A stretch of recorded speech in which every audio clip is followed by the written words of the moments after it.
This is Two Chicks Talkin Flicks, where we review movies. Love them or hate them, someone's got to do it. So enjoy the show.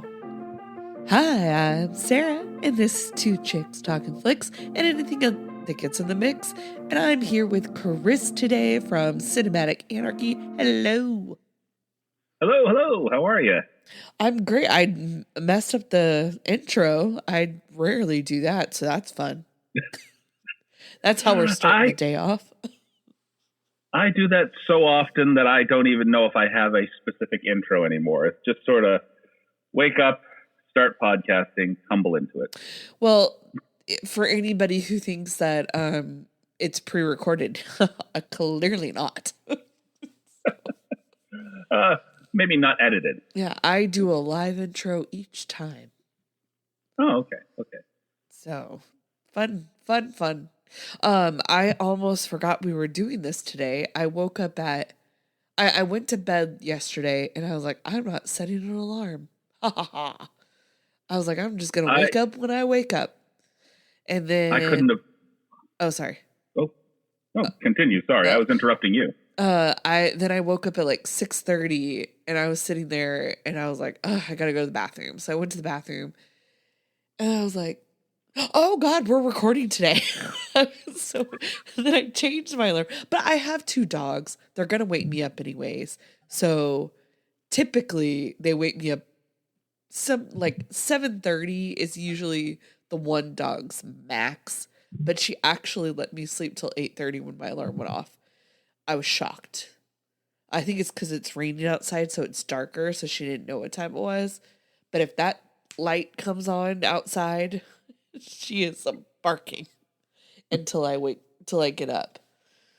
So, what about you? I couldn't have possibly forgotten that we were doing this today because every movie that we're going to talk about, I've watched in the past 3 days. Oh, wow.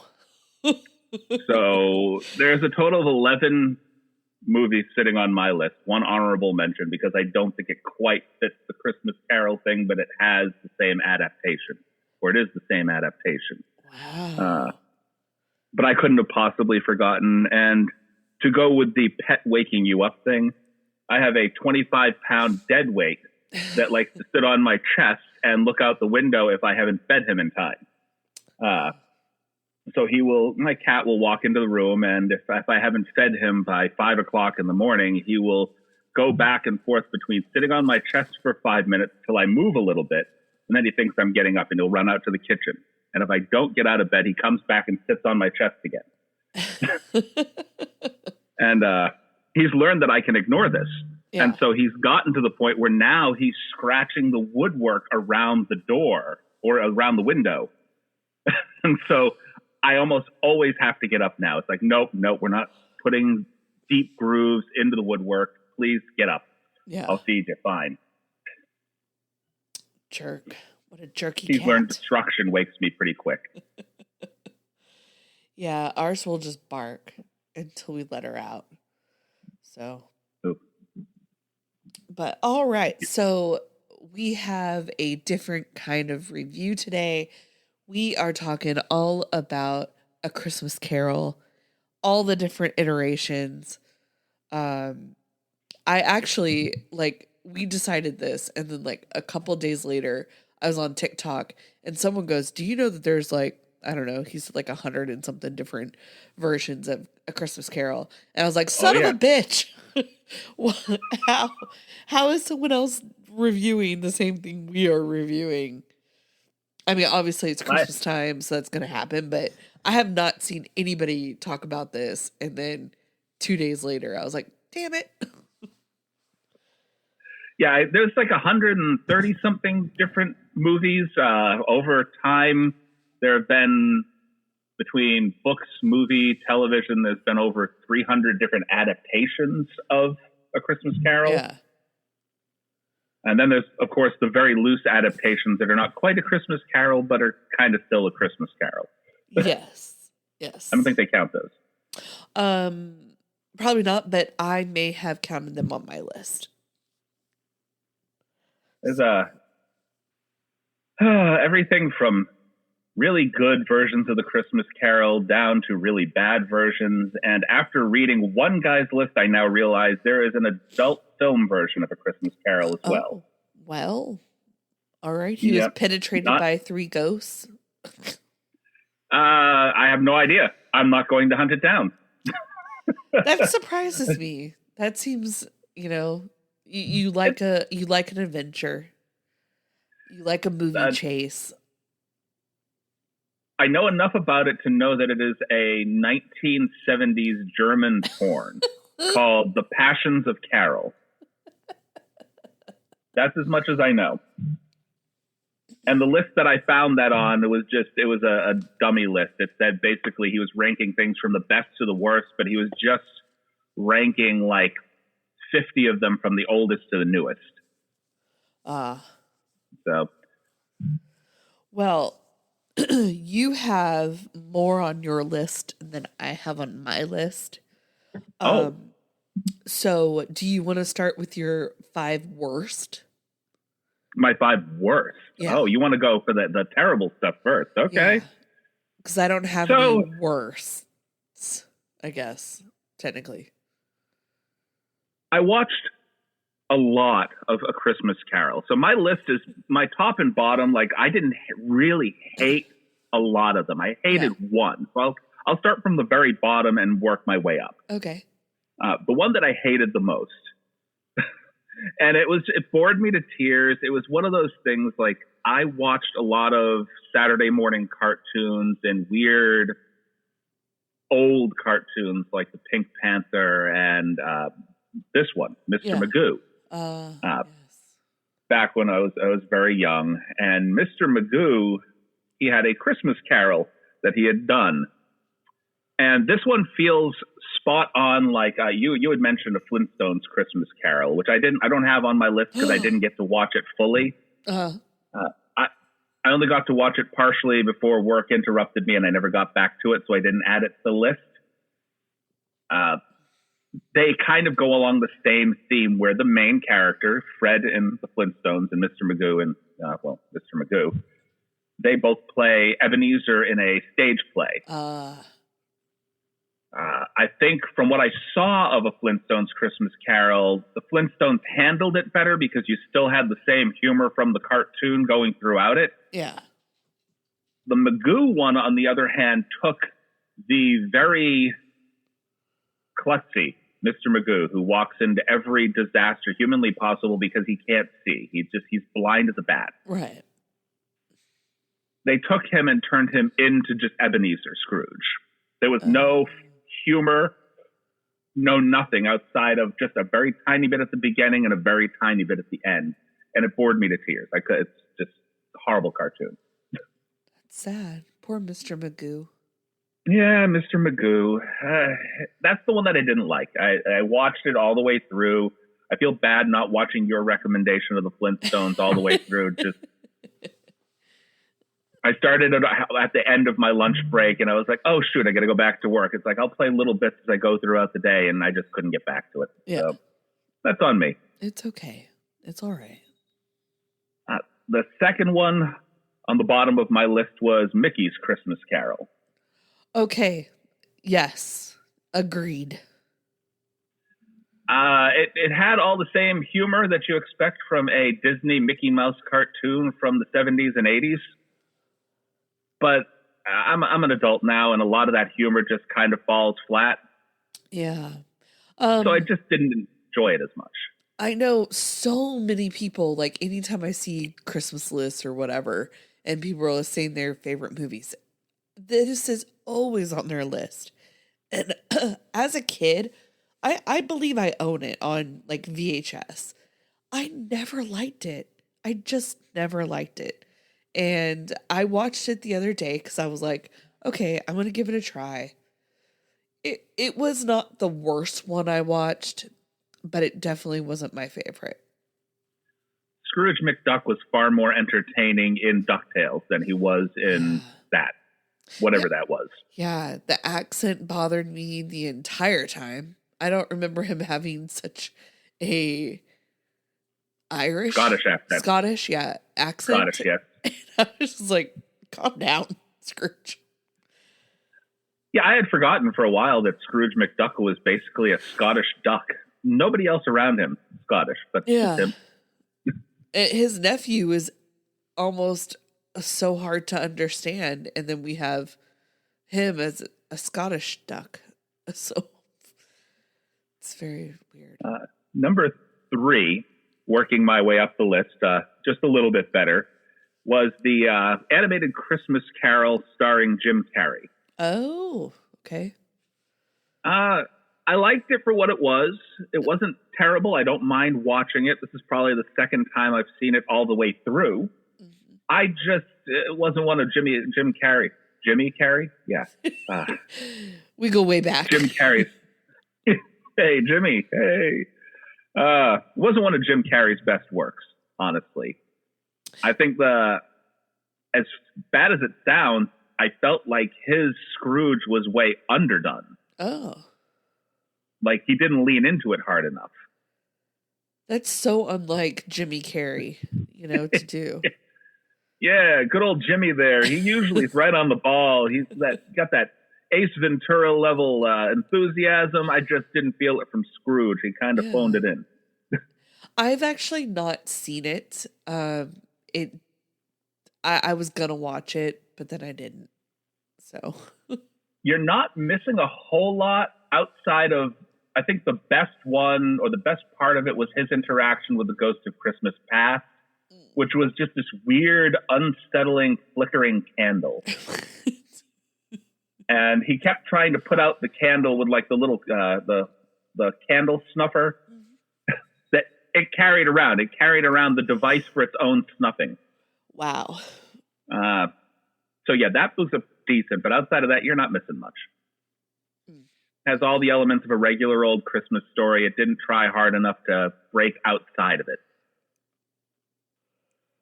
Number 4 on my list is a Wild West adaptation of A Christmas Carol, starring Ricky Schroeder and Jack Palance. Jack Palance playing Ebenezer Scrooge, just sort of this old miserly Western poker cheat who basically wins all of his ill-gotten gains from cheating at poker.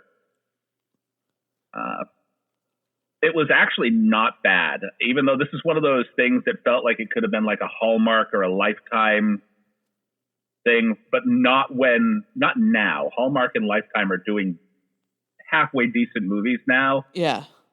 This is back when it felt like a Hallmark or Lifetime movie that you would see on a Saturday afternoon with all the grainy 80s footage. Not great. This one was all right. I actually have a side story on Ricky Schroeder. You want to hear it? Okay, go ahead. So my grandpa, he wrote Westerns, and clearly Ricky Schroeder does some Westerns. And they were going to adapt one of his books into a movie. And Ricky Schroeder was going to play the lead. I think he did a lot of Western films back then. Yeah. It never went anywhere, but that's what was going to happen. So it would have been interesting. Maybe in another universe, another dimension. Yeah. The only note that I have on this movie is you have to love a Christmas Carol adaptation that ends with a gun battle at high noon. Shootout at high noon, which Ricky Schroeder loses because he is blind as a bat and can't shoot straight. Wow. And that bullet missing Scrooge is what changes his heart.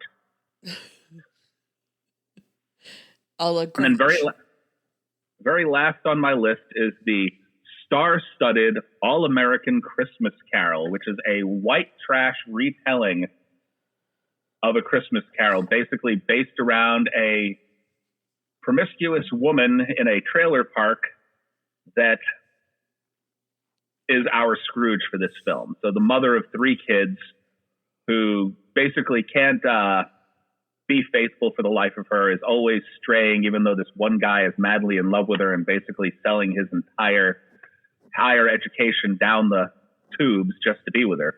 Wow. and she is visited by three equally white trash ghosts. Of course. The lead is played by Taryn Manning from Orange is the New Black. Yeah, yeah. And we have guest starring roles from, I believe, Meatloaf, who I did not know his actual name is Meatloaf. It's Meatloaf a Day. All right. That's his full name. I was okay. Yeah, Meatloaf. Did he legally change his name to that, or his parents just in a drug-fueled haze? He looks like a Meatloaf. Let's call him Meatloaf. And Eric Roberts playing I'm guessing 80s hairband rocker with a teardrop tattoo. Oh. He's I think he's the ghost of Christmas Present, if I'm not mistaken. Very interesting. I did see that come up on some lists, and I was like, what the hell is that? It was interesting, to say the very least. It is the best of my worst. I was going to say, it was better than Mr. Magoo. Everything was better than Mr. Magoo. That's why it's at the bottom of the list. Yeah. That's my bottom five. So I watched A Mickey's Christmas Carol. It was okay. The worst one that I watched was, I go back and forth on which one's the worst, but I watched A Muppet Christmas Carol. I know people love it. I don't. I didn't like it. It is not my favorite. Maybe it's just I missed the boat on it when I was a kid, and I do. Yeah, You're going to be disappointed in the other half of my list after you said that. It's okay. Hey, that's why I said a lot of people like it. It is just not my favorite. And then I watched, it's called Great News. Have you ever heard of this TV show? No. Okay. I can't say that I have. So it was on in 2017. It had like 2 seasons. I'd heard of the show. I never watched it. But just to give you a background on it, it's stars this mom and daughter who both work at this news station. And the mom is super, super into Christmas. And it's a reverse telling of A Christmas Carol. So the mom is really, really into Christmas. She always is doing everything in her power to make it a perfect Christmas for her daughter, even though her daughter doesn't want it. She hates Christmas time because her mom puts so much pressure on her to be perfect. And no matter what she does, it's never right for her mom. And so she tries to get 3 ghosts try to visit the mom to show her her ways, and 2 of them get dismissed. And she's playing like an Italian mother or like a Jewish mom, where she's just like, get out of here, like, that kind of attitude. You know what I'm saying? Right. So that's kind of how her being is. And so 2 of the ghosts just like slink away because she yelled at them. And then another one shows her what her daughter's favorite Christmas was, which was they were at a hospital. The dad was there. He had like gotten lit on fire or something, and he was in like a full body cast. What? And they were decorating his room with like gloves, like doctor's gloves and like stupid stuff. And that was the daughter's favorite Christmas because there was no pressure. It wasn't perfect. And she just got to be there with her mom and her dad.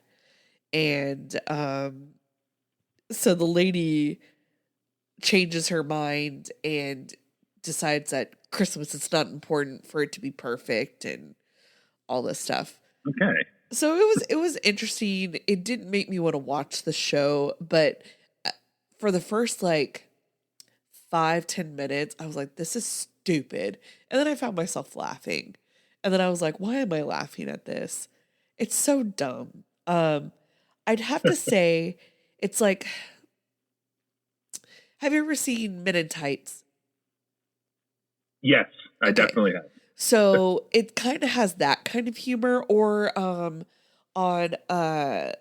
Austin Powers when the guy's mole keeps changing places. Mole, mole, mole, mole, mole. It's kind of like Yes. that kind of humor. So at one point, um, their boss, they're talking to him and he asks them to do something and they're like, no, we can't. You need to do it. And he starts to walk away. Well, then you see him like they just turn real quick and he's like really far away. And then they turn and look again and he's like upstairs all of a sudden and he's like in a different corner. Like that's the kind of humor. And it's sort of done in um uh like an office kind of way where they're like interviewing them and stuff, but or a Brooklyn Nine-Nine kind of way. So I don't know. It was interesting. It was different. Um, it did make me laugh, but it's probably at the bottom of my list, but still above a Muppet Christmas Carol. At this point in my life, I've seen 3 separate movies that have pulled off that mole joke. Between the Austin Powers movie, then you have the old Men in Tights movie, and then they also did it in Yoga Hosers on Johnny Depp's character. Like the entire film, like there was one mole and then it would move to another place, then there'd be 3 moles, then there's a few on his forehead. It's like all over the place. I just realized, yeah, it's in Men in Tights that it moves. And he Yeah. goes, mole? What mole? But on Austin Powers, no, it just stays there. Yeah. So Men in Tights, I was right the first time when I said it was kind of Men in Tightsy. I forgot that. All right, you have more to your list?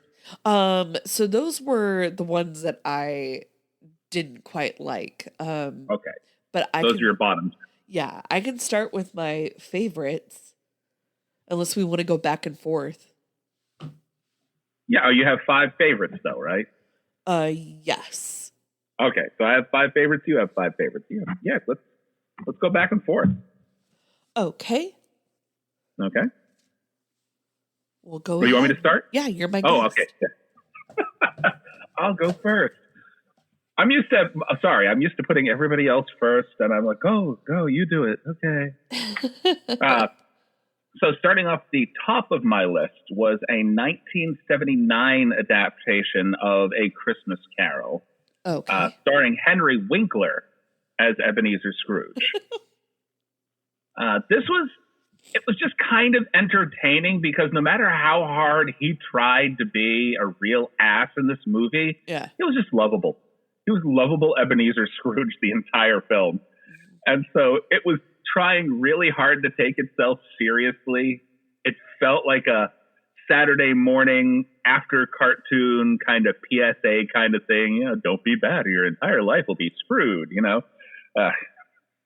And with it being Henry Winkler, I don't think I've ever seen Henry Winkler do anything where he just wasn't lovable even when he tried to be an ass. Yeah. And so, yeah, that's why it ended up just inching itself above some of the worst adaptations I've seen. Because I like Henry Winkler. And it was just humorous trying to see him be Ebenezer Scrooge, which, if I'm going to rank my top Scrooges, he's not it. He's not even in the top 5. But because of how funny I thought his adaptation of Scrooge was, it wasn't too bad. Well, good. Good job, Henry Winkler. Not another memorable face in that entire movie, but him. Huh. So that's how he likes it. So my number 5 in my top 5 is Saved by the Bell. In 1991, they did A Christmas Carol at their, they go to the mall and Zach finds this girl that he likes and then finds out that her and her dad are homeless. They take them in and her boss plays basically the Scrooge, and they think that they stole this jacket for the dad, and then turns out they didn't, and it's a whole Christmas Carol. And I always love Saved by the Bell, so that is my number 5. I entirely forgot that Saved by the Bell did like a Christmas Carol thing, and now that you're talking about it, it's like right there in the front of my brain. I remember this one. Yeah. A lot of shows did them. Was it? I wanted to say, was that Leah Remini? Oh, I know that she was in. No. It's a blonde girl with curly hair. Maybe they did something similar with her. I know that she popped into the show. Yes, a few times. She was there when they went to the beach. She was there on the beach episodes. Maybe it's just because the other person was so forgettable. I was hoping that it was Leah. I don't know you. We'll just put somebody I recognize in your place. Right. Moving up my list, the next one on my list is an interesting. I thought this was interesting. I watched this. It's the last movie that I watched for my Christmas Carol list. It's called The Man Who Invented Christmas. Oh, I've heard of it. This is the Christmas Carol story as seen through the eyes of its creator, Charles Dickens. So basically it follows Charles Dickens, who had at that point had 3 or 4 failed novels and was desperately searching for another hit. And so basically he is the Scrooge in his life while he is trying to write this whole story. Yeah. And it basically sees Charles Dickens going through and just pulling things from everyday life and slowly fitting them into his stories. Scrooge ends up being this miserly old man that he sees in a graveyard one day when he's walking home. I'm trying to remember the name of the actor, and it's going to piss me off that I don't remember him. But I thought this was an interesting adaptation of the film, just seeing it from the perspective of the actual writer of the book. Yeah. So I actually recommend this one. Definitely worth a view. I might have to check that out.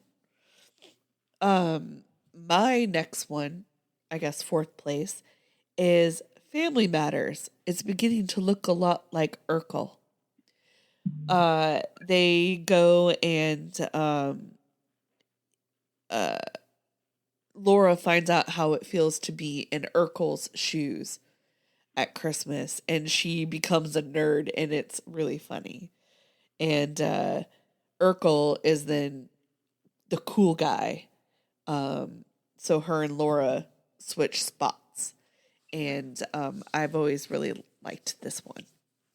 TGIF did a lot of A Christmas Carol adaptations.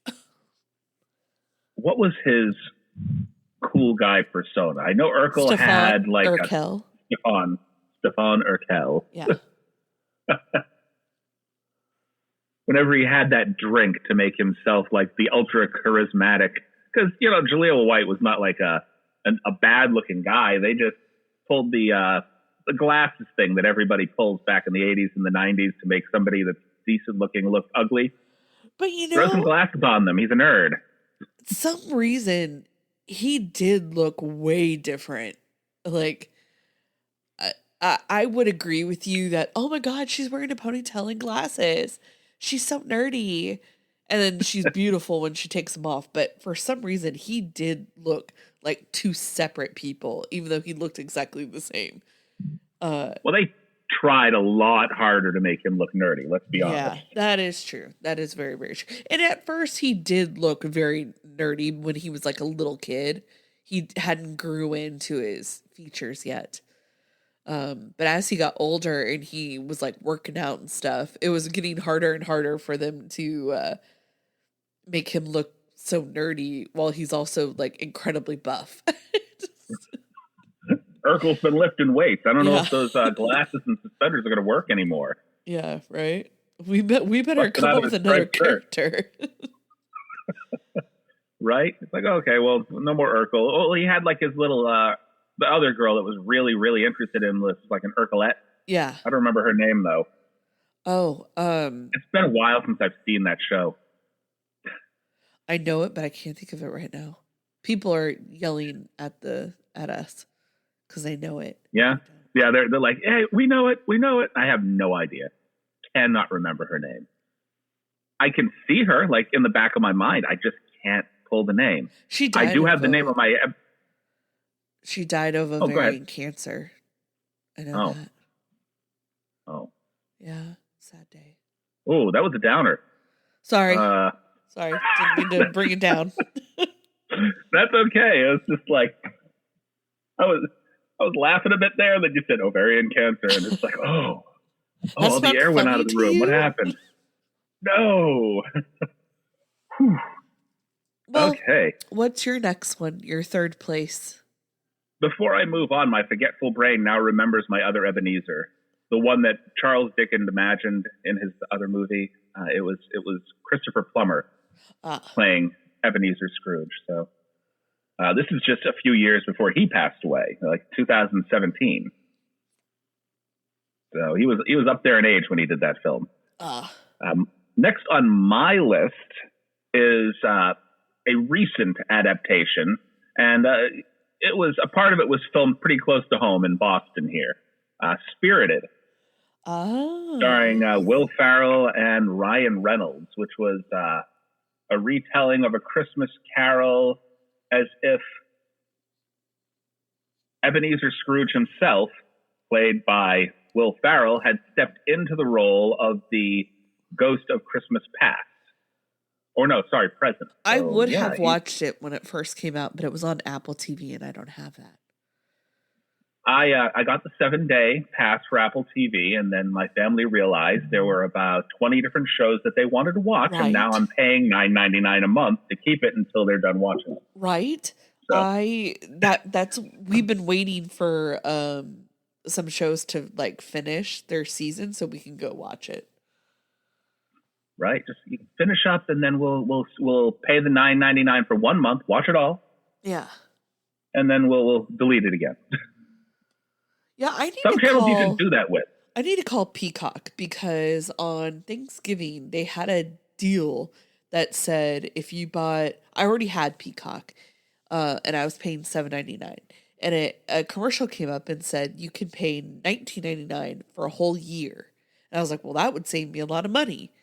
So I went and I did it, and it said my next bill cycle, which was the next day, it would change to that price. And I was like, cool, great. It didn't. So now I will say this. I'm paying for both. So now I have to call them and deal with it. I will say this about Apple TV. They missed the ball on one small thing in their app. I have not picked up the Apple TV app up until this point. So this is the first foray into Apple TV. And I've had Prime, I've had Peacock, I've had Paramount, I've had all these little channels, all these things that want to try to sell you movies to own while also, having you watch their actual programming that they give you via the subscription. Yeah. Apple has really no wall between the two. So when you go into Apple TV, it is almost like just adding an extra channel along to the store that's already selling you things. Interesting. And so I just feel like there's not enough of a separation. You don't know until you start digging through and separating it yourself what is for sale and what is part of their subscription outside of, Apple, I guess, television programs they create themselves and movies they create themselves. Those are very vividly marked as, oh, this is part of your subscription. Well, that's weird. This is another way for them to try to sell you harder on things that you can't get through. If I'm paying $10 a month for your subscription, why do I want to see, or be inundated with, please buy this, please buy this, please buy this. I'm already buying your subscription. I didn't come here for that. Apparently that's all I had to say about Spirited. Moving on. All right. Well, my third place one is an oddball choice. I told you I had some weird choices in here, and this is one of them. It is 1992's Roseanne. Okay. It was a Halloween edition of Oh, of A Christmas Carol, but she is done by three. One's a ghost. One is a candy corn, and one is like the Grim Reaper. So, Okay. yeah. Grim Reaper's like a mainstay in a lot of these. Yeah. So she sees all her best Halloweens growing up, and I really enjoy that. So that is my pick for my third. See, now you picked a Halloween one, and now I feel like the one that I threw down into my honorable mentions list should have just been in this list somewhere. Well, I have an honorable mention as well. Moving on to my second pick. This is why I told you you'd be disappointed in me. A Muppet Christmas Carol. It's okay. This is my top two. It's not for the Muppets, though. The Muppets are not the reason I loved the film. Uh-huh. At all. Michael Caine as Ebenezer Scrooge. It's probably one of my top Scrooges. Like, he could have been transferred into any one of these adaptations. I would have loved him. Yeah. Because he just has that Scrooge attitude. He can do it with no problem. He can. I don't know if he did. I think that he was a pretty damn decent Scrooge in the film. Though the problem is that at the time that they did it, the Muppets had stopped being the late night variety show that they were and had become more children's fare. Yeah. And so they tried too hard to lean into the children's aspect of the Muppets and not hard enough to keep the adult aspect of A Christmas Carol. Yeah. Yeah. So that's where it fell kind of flat. Yeah, I wasn't a fan. Well, if it wasn't for Michael Caine, it wouldn't have been my top two. It would have been in my bottom. Right. So Michael Caine saved it.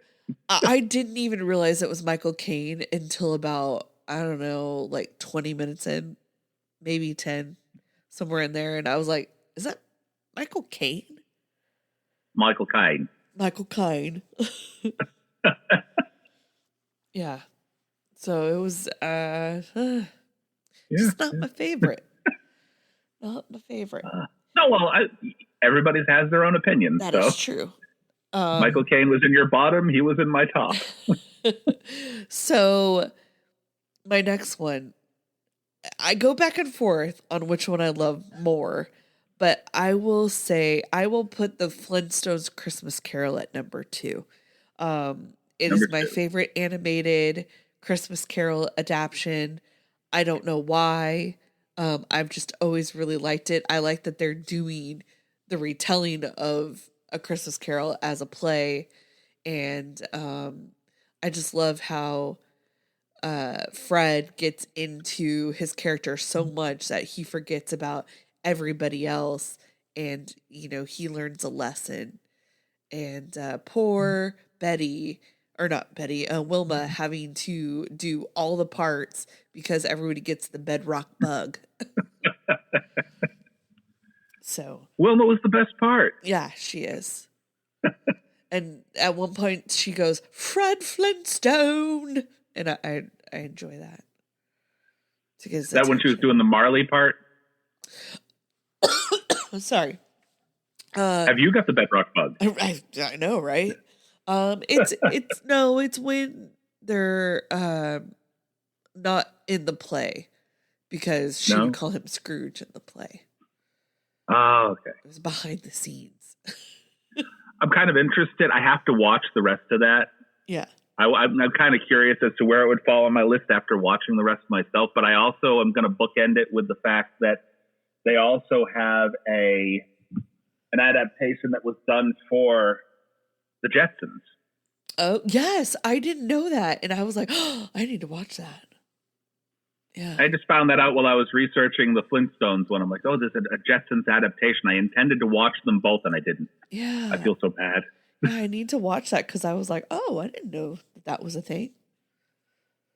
I'm curious only because I want to know if it was done for the original Jetsons or the reworking of the Jetsons for the 80s, like Saturday morning cartoon thing.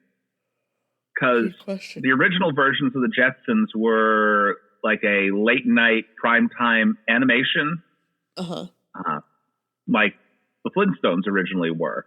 But if they did it for the reworked 80s, then it's definitely going to be more kiddie than anything else. I would bet that that's probably what it is. Be George Jetson, Jane, his wife. I was like, I'm sorry. I started watching the Flintstones, or not the Flintstones, the Jetsons again. Yeah. And I kept yelling at the screen. I'm like, why is his wife always listed last after the kids? Daughter Judy. Well, I guess considering he wouldn't have had any money, like basically Jane Jetson played the Peggy Bundy of that show. Oh. I'm going to take all your money now. You can have the dollar that's left. Give me the wallet. Okay, so my number one on my list. Well, before you do that, do you have an alternative? Sure. The alternative, the honorable mention that I had floating at the very bottom of my list was Matthew McConaughey and Jennifer Garner in Ghost of Girlfriend's Past. Shut up. That was my alternative as well. Because, I mean, obviously it was definitely a Christmas Carol, but it was a Christmas Carol done as a romantic comedy for a wedding as opposed to it being strictly Christmas. Yes, yes. It's funny that I allowed Roseanne to be in my list because it's Halloween, but I was like, nope, this one needs to be on the side because it is not technically a Christmas Carol. I mean, technically. It's definitely the story, but it's reworked as the Manho edition. Yeah.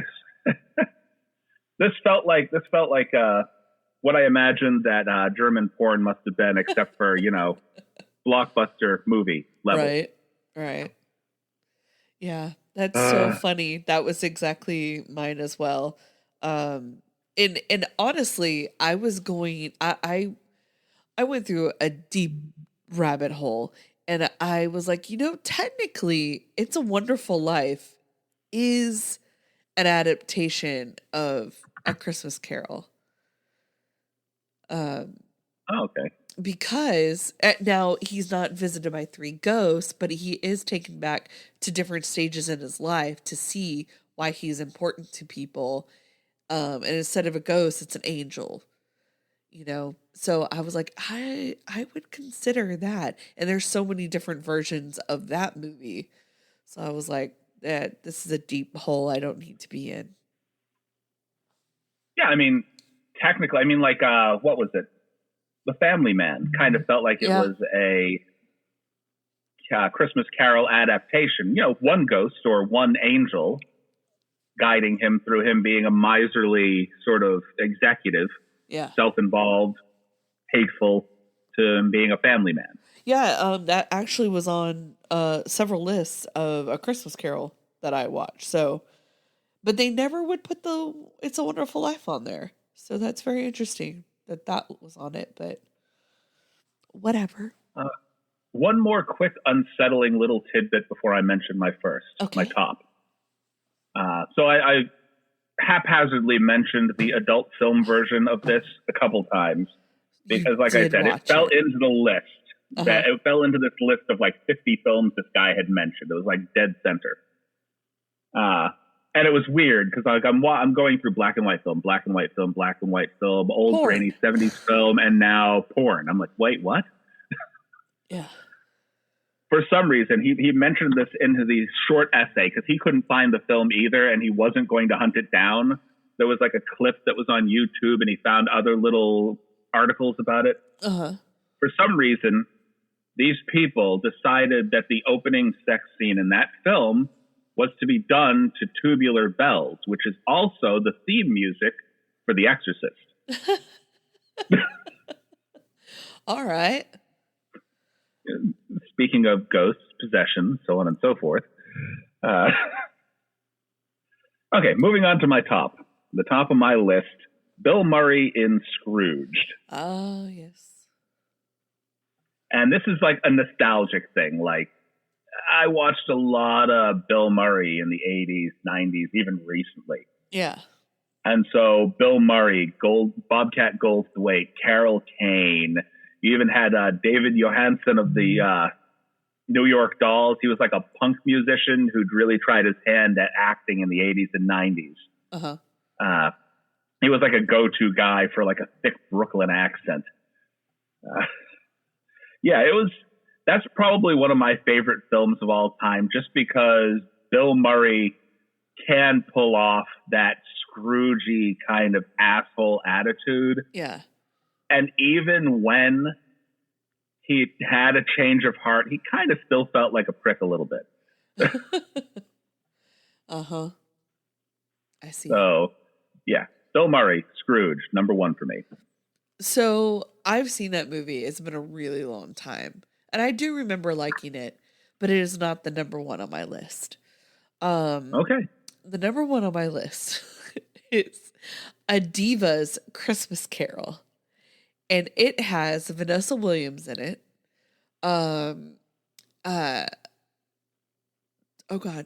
Chili. From TLC. TLC? She plays Marley. Okay, as long as it isn't Lisa Left Eye Lopez, we're good. Yeah, no, it was Chili. So basically Vanessa Williams plays a pop star, and she used to be in a group with two other ladies. One was Chili, and she died. And when she died, the group, well, I guess before she died, the group broke up because Vanessa's character is the star. And she goes off on her own, becomes really successful, while one of the members of the group is like basically destitute. She's her own Tiny Tim. And but she has a manager who does have a son who's sick, and he's Tiny Tim. But the girl in her group is homeless, and she, lost out on all this money because Ebony had to be her own, star and go off on her own. And what is her name? Red hair, Kathy Griffin. She is one of the ghosts and kind of travels around with her and showing her the old good times. And I don't know why, I just really like it. And they have a song called Heartquake, and they sing it several times in the movie, and I enjoy it every time. And yeah, it's really good. And instead of having a nephew, she has a niece who still adores her and still talks kindly of her, even though she's an asshole to everybody. And so, yeah. I will say that is the one movie on your list that I probably haven't even heard of. Oh, it's so good. And I actually own it on DVD because I liked it so much. I wonder if I can find it streaming somewhere, because that sounds like something my wife would want to watch. So yeah, probably. There's another movie that I really wanted to watch. I couldn't remember what it was called, but I knew who was basically the Scrooge character, and it was Susan Lucci. It was a made-for-TV movie, and I'd seen it several times. But the only way to watch it was to either buy it, or I could watch it on YouTube. Like, someone had uploaded it, but I was like, I don't know how good that copy would be. I didn't want to waste my time. But she plays like a store worker. I guess she owns the business, but she is a jerk to everybody and makes them work on Christmas and all this stuff. And I always really liked that one too. So I haven't seen a lot of Susan Lucci outside of her daytime television show. God, what was that? Was that All My Children? Yes. Erica Kine. Erica Kine.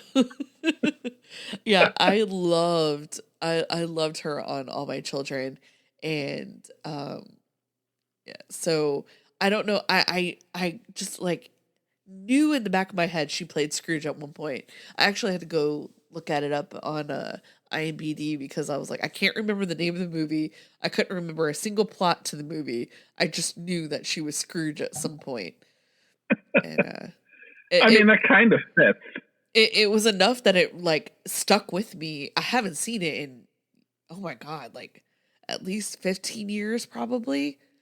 And it stuck with me that much. So I guess I could get one of my honorable mentions. I was trying to think. Sarah Michelle Gellar got her start as Erica Kane's daughter, if I'm not Yes. mistaken, Yes. on All My Children. Kendall Hart or something of that nature. Yeah. So many people played her kids. I watched way too much daytime television growing up because my mother loved her soaps. Loved them. Yeah. My mom used to watch All My Children like not every day, but like when she was home, she'd watch it. And I was like, this is so stupid. Why would I watch this stupid show? Well, when I came down to stay with my grandparents for a summer in 95, they didn't have cable and they would go to work and I would have nothing to do all day. And it was either watch that or stuff about the O.J. Simpson trial. And so I watched All My Children and The View. And I got really into watching All My Children. And then when I first moved here to Texas, I would record it every day because we're in a different market. And so ours is at a weird time. And so it was always like it wasn't at the same time as it was in Nebraska. And so I had to like record it so I could watch it. And my mother watched like As the World Turns, All My Children, and General Hospital religiously. My mom watched General Hospital, Days of Our Lives, and All My Children. Though she didn't stay at home. She worked. So I don't know when she watched those, but she watched them when she was like younger, when she was in college. And then when she did stay home with kids for a while, she watched it. Or if she was ever sick or off, she'd watch it. And, you know, you don't really have to like keep up with it because a lot of the same characters are still there. I think this is probably why I have like a big aversion to watching certain TV shows right now. Oh yeah. Like I can't really get into stuff like One Tree Hill and So good. 90210. Bear with me. I've watched them all. Yeah. Because while I can't get into them, my wife loves them. Yeah. So, and it's a rarity that I ever go, yeah, turn that off. No, that's why we have other TVs. If I don't want to watch it, I can't watch this tonight. I'm going to go in the other room and watch a movie or something. Yeah. I was so devastated when they announced that they were getting rid of All My Children because so they had a soap network and I would just watch it there instead of having to record it every day. So I was always a day behind, but I at least got to watch it. And when they announced that they were going away, I was so sad. I was so sad. Yeah, I think they all started just kind of dropping off a little bit left and right. Yeah. There's not a lot of them around anymore, are there? No. I think most of them are gone. Yeah, there's just a handful left. Ones that I was like, who watches this? Why would All My Children go away? I thought it was the most popular one. Apparently not. I mean, they're not all gone because there's still soap magazines at the grocery store. Yeah. You know, they're still selling those. Like, oh, the biggest soap star now is blah, blah, blah. I'm like, or Susan Lucci is retiring. Well, she hasn't yet. All My Children did bring everybody Michael B. Jordan and Amanda Seyfried. So, I mean, come on. Idiots. I don't know. I'm not sure why they're still around, but I guess still playing to the people that loved them way, way back when. They're probably still watching. I've been watching this for over 70 years. Yeah. I love All My Children. Okay. The characters never changed. They're all as old as I am. Right. So I saw at the Dollar Tree, they had 2 magazines. One was 100 greatest like romances in movies. And the other was movie trivia. So I was thinking of buying those. Would you ever want to be on an episode and we can discuss? I could definitely do that. Okay. We'll have to get together. I was supposed to go buy them before they ran out. I don't know if they're going to run out, but I need to go buy them today. I saw it like Thursday. So hopefully it's still there. I'm always up for an interesting and innovating episode. Yes. Um, is there anything else you want to say about uh A Christmas Carol or any Christmas movies? A Christmas Carol in general, there are far too many adaptations. There's supposed to be like a horror adaptation coming out soon. Ooh. Like this, it's supposed to be pretty, like, maybe, I guess not going to come out this Christmas, but like next Christmas maybe. Interesting. They're working on one. That's it. one thing that I haven't seen, like a really like creepy version of A Christmas Carol. Like they could go into horror really easily with that. Yeah, that'd be fun. So I say bring on like a really, hard R version of A Christmas Carol. Yeah. Outside of that, I will say that I've watched way too many Christmas Carol adaptations, and I would be pretty happy to just rest on the whole Christmas movie thing for the rest of the season. Wow. I love Christmas movies, so I'm going to watch more, but we did watch Hot Frosty. It's on Netflix. It's a new movie. It was pretty good. And then we also watched A Merry Gentleman, which is like Magic Mike, but tamed down. Yeah. How? It has Chad Michael Murray in it. And Britt Robertson from The Dome. Did you ever see that show? Yes, I've seen The Dome. Yeah, she was a blonde girl on that show. And she comes home. She's a rockette, basically. They call her a Jingle Bell, but she's basically a rockette. But she gets fired because she's too old. So she goes back home to her small town. Her parents owned this bar that used to be a venue for all these people that would come and, showcase, have shows there and stuff. Well, no one's coming to them anymore because they could be a TikTok star faster than going to this venue. And so they're, losing a lot of money. And she gets this idea to do not a male review, but like a show with strippers, but they only take off their tops. They don't take off their bottoms. And so she gets these 3 guys to help her, and she teaches them dances, and they raise the money that her parents need to keep their place open. Spoiler alert. I will say that Chad Michael Murray and James Vanderbeek are like 2 on my top list of actors that have wasted their talent. I really think that they are much better actors than the movies that they continually strap themselves to. Well, what was weird for me is that he was playing this character and his name was Luke. I was like, seriously? Seriously? He could have changed that. He played Lucas for 10 years on One Tree Hill. You could. Well, I think that it's one of those things where they try to cast a person with a name that people are familiar with him playing. Yeah. So if you don't have enough strength in the story, you give the person a similar name to something else that made them very popular, and now you have just a little bit more strength to your story, even if it is just a loose tether. I will say he was way more ripped in this movie than he ever was on One Tree Hill. Not saying that he didn't have abs or anything on One Tree Hill, but he definitely had a better body as a 43-year-old than as a 27-year-old. I genuinely hope never to find out. But his hair was so big. It was so incredibly big. It was bothering me the entire time.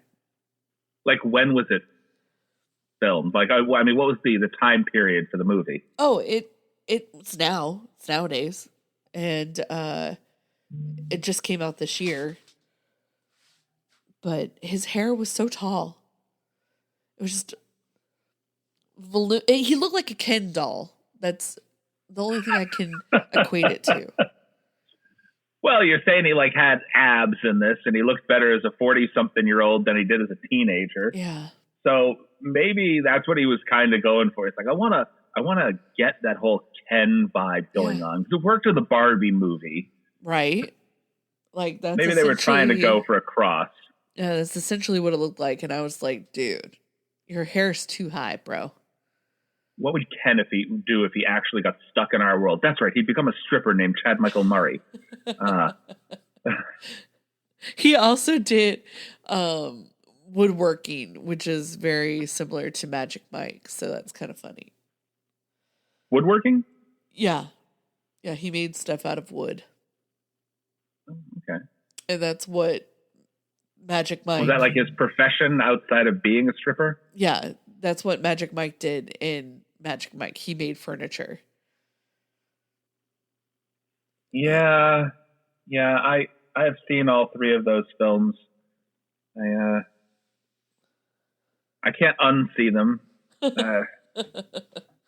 This one's a lot more fun. It's a lot more tame, too. But it's a little bit more edgy than a normal Hallmark movie. I mean, you can't say that the Magic Mike movies, well, except for the last one. Last one wasn't all that fun. Yeah, no.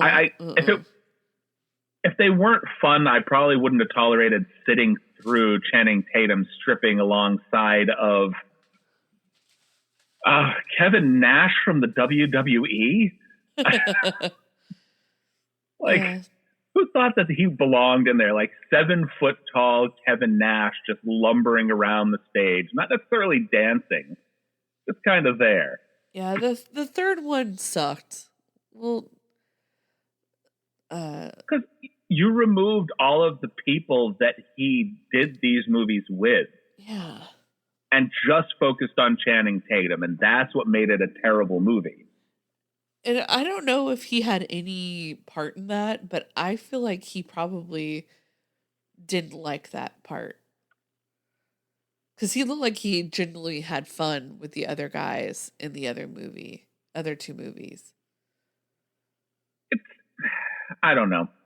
I don't know if they needed to have a third Magic Mike thing. I think if they did it, they should have brought the original cast of characters back and elaborated on it, not just kind of centered directly on Channing Tatum. Yeah, and also his love interest, it was not entertaining. We're not going to talk about Selma Hayek.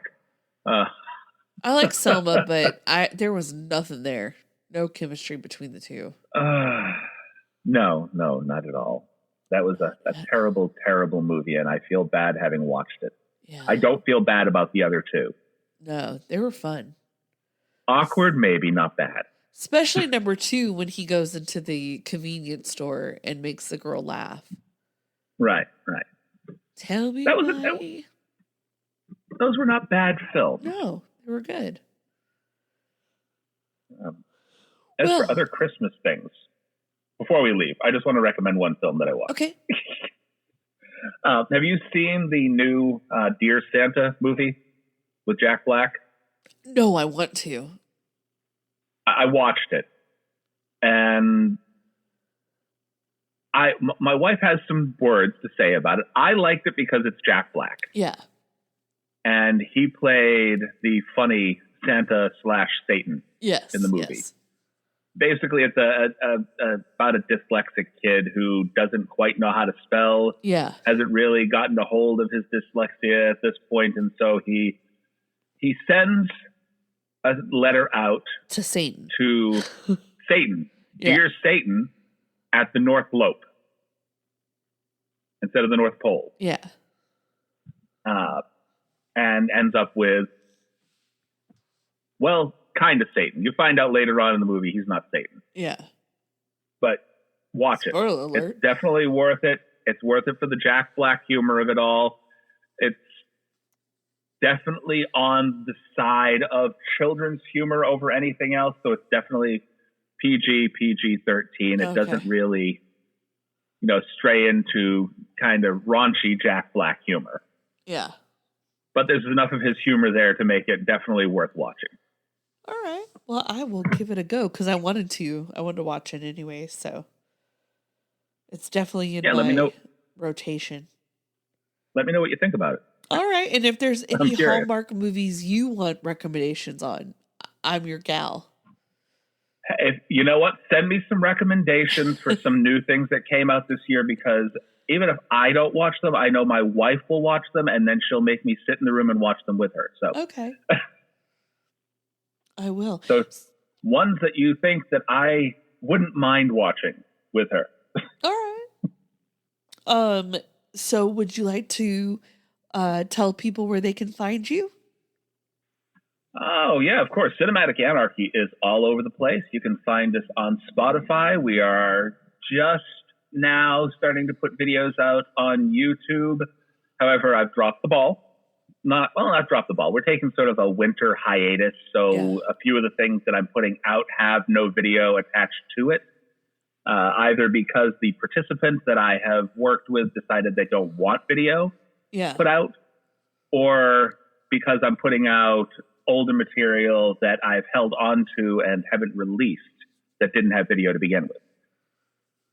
So you can find us on YouTube, Spotify, and pretty much anywhere where you listen to your favorite podcasts. Oh, shout out to Good Pods, because they are really trying hard to give a lift to independent podcasts.